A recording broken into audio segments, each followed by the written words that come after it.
Van Shiel, contrary to his usual wont, did not feel disposed to be communicative about his discovery in the woods.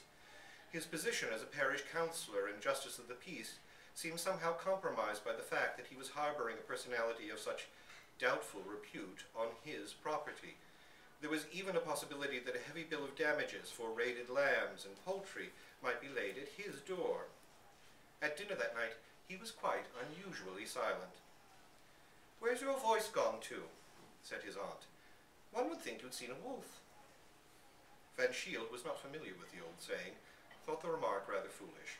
If he had seen a wolf on his property, his tongue would have been extraordinarily busy on the subject. At breakfast the next morning, Van Shiel was conscious that his feeling of uneasiness regarding yesterday's episode had not wholly disappeared, and he resolved to go by train to the neighboring cathedral town, hunt up his friend Cunningham, and learn from him what he had really seen that had prompted the remark about the wild beast in the woods. With this resolution taken, his usual cheerfulness partially returned, and he hummed a bright little melody as he sauntered to the morning room for his customary cigarette. As he entered the room, the melody made way abruptly for a pious invocation.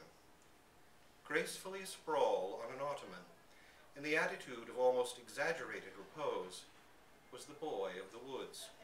He was drier than when Van Shiel had last seen him, but no other alteration was noticeable in his toilet. "How dare you come here?" asked Van Shiel furiously. "You told me I was not to stay in the woods." "But not to come here, supposing my aunt should see you." And with a view to minimizing this catastrophe, Van Shiel hastily obscured as much of his unwelcome guest as possible under the folds of the Morning Post. At that moment, his aunt entered the room.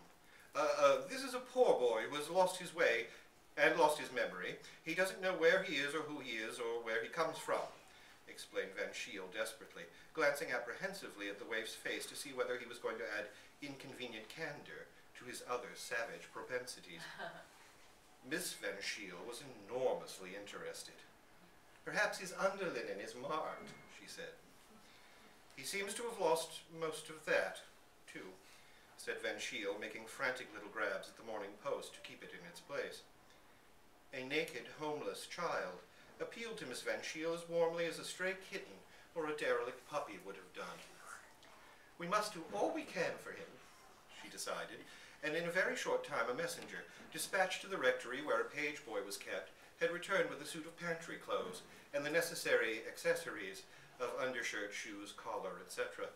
Clothed, clean, and groomed, the boy lost none of his uncanniness in Van Shiel's eyes, but his aunt found him sweet. "We must call him something till we know who he really is," she said. "Gabriel-Ernest, I think. Those are very nice, suitable names." Van Shiel agreed, but he privately doubted whether they were being grafted onto a nice, suitable child.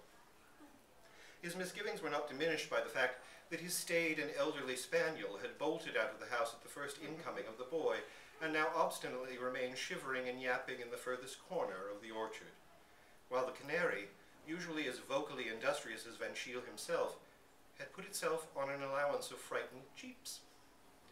More than ever he was resolved to consult his friend Cunningham without loss of time. As he drove off to the station, his aunt was arranging that Gabriel-Ernest should help her entertain the infant members of her Sunday school class at tea in the afternoon. Cunningham was not at first disposed to be communicative. "My mother died of some brain trouble," he explained, "so you will understand why I am adverse to dwelling on anything of an impossibly fantastic nature that I may see or think that I have seen. But what did you see?" "What I thought I saw was something so extraordinary that no really sane man could dignify it with credit of having actually happened. I was standing, the last evening I was with you, half hidden in the hedge growth by the orchard gate, watching the dying glow of sunset. Suddenly, I became aware of a naked boy, a bather from some neighboring pool I took him to be, who was standing out on the bare hillside also watching the sunset. His pose was so suggestive of some wild faun of pagan myth that I instantly wanted to engage him as a model, and in another moment I think I should have hailed him. But just then the sun dipped out of view, and all the orange and pink slid out of the landscape, leaving it cold and grey. And at the same moment, an astounding thing happened. The boy vanished too. What? Vanished away into nothing? Asked Van Shiel excitedly. No. That is the dreadful part of it, answered the artist. On the open hillside where the boy had been standing a second ago stood a large wolf, blackish in color with gleaming fangs and cruel yellow eyes. You may think, but Van Shiel did not stop for anything as futile as a thought. Already he was tearing at top speed towards the station.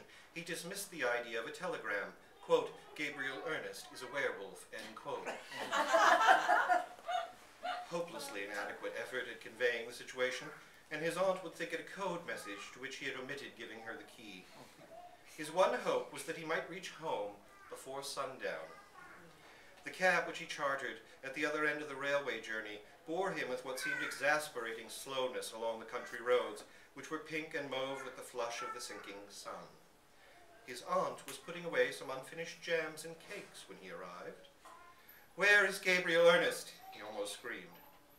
He is taking the little Toop child home, said his aunt. It was getting so late, I thought it wasn't safe to let it go back alone. What a lovely sunset, isn't it? But Van Shiel, although not oblivious of the glow of the western sky, did not stay to discuss its beauties. At a speed for which he was scarcely geared, he raced along the narrow lane that led home to the home of the Toop family.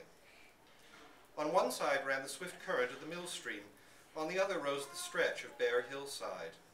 A dwindling rim of red sun showed still on the skyline, and the next turning might bring him in view of the ill-assorted couple he was pursuing.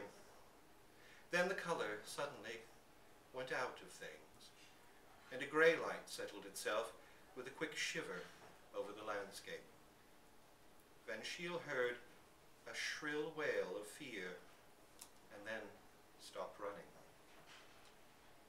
Nothing was ever seen again of the Toop child or Gabriel-Ernest, but the latter's discarded garments were found lying in the road, so as it was assumed that the child had fallen in the water and that the boy had stripped and jumped in a vain endeavor to save it.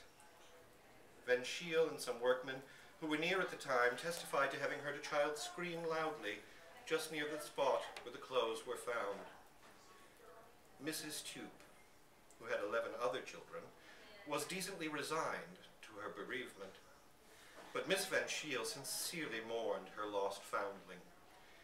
It was on her initiative that a memorial brass was put up in the parish church to, quote, Gabriel-Ernest, an unknown boy, who bravely sacrificed his life for another, end quote.